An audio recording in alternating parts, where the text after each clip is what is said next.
Evans. Thank you, Mr. Speaker, and I'm grateful to you for giving me the chance to speak.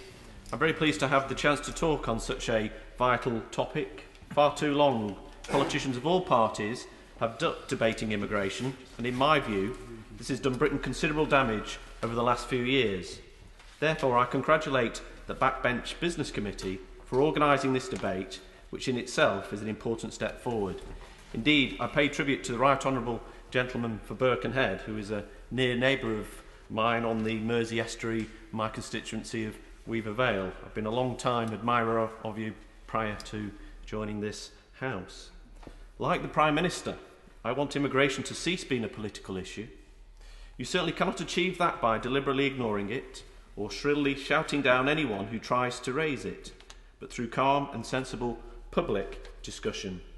To my mind, there are three areas of overwhelming public concern that need to be addressed: enforcement, integration, and pressures on public services. Unless we can have faith in our ability to control our borders, then immigration will inevitably remain a major concern for many of my constituents. It is absolutely right that the government is creating a border police force, but if we are going to get to grips with enforcement, then the UK Border Agency simply must become more efficient. And my honourable friend for Harlow talked very eloquently about the staff that man those borders.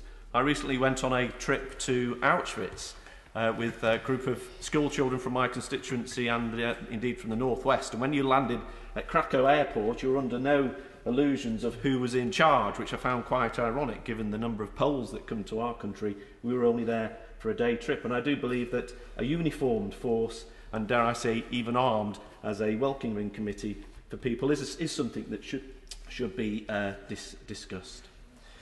There are still hundreds of thousands of outstanding cases, however, with many applicants waiting years for a decision. This is regrettable hangover from the years of Labour mismanagement. Isn't it just undermining faith in the system?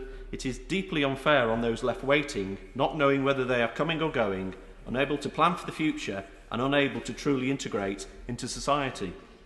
Decisions on applications must be reached quickly and fairly, and this point was made earlier.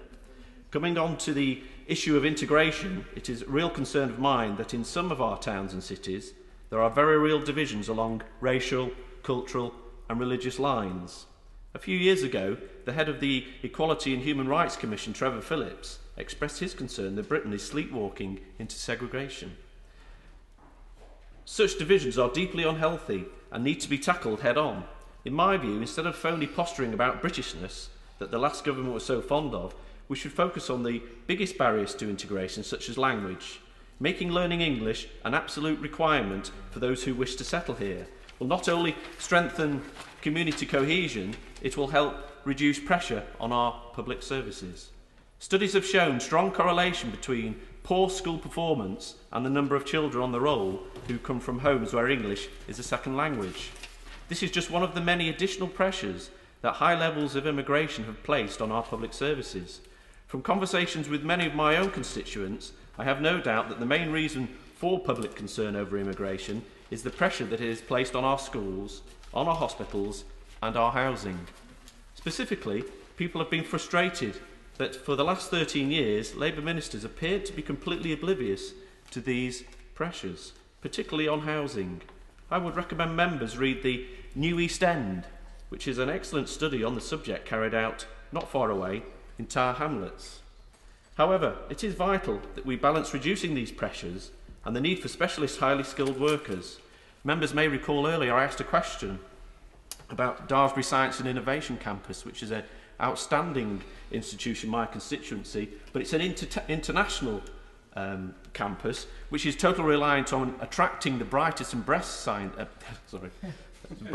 best scientists from around the world. And for that to be successful, we have to look outward and we have to give access to people from all over the world. And I'm very concerned that under previous administrations that may not have happened, but it's vital that we do still allow the brightest and best to gain access both to our universities and to our businesses. I'd be very interested in looking closer into the suggestion of my honourable friend, the member for Grantham and Stamford, of surety deposits with discounts for immigrants with particular sought-after skills. This would allow businesses to benefit whilst new migrants pay their way on public services.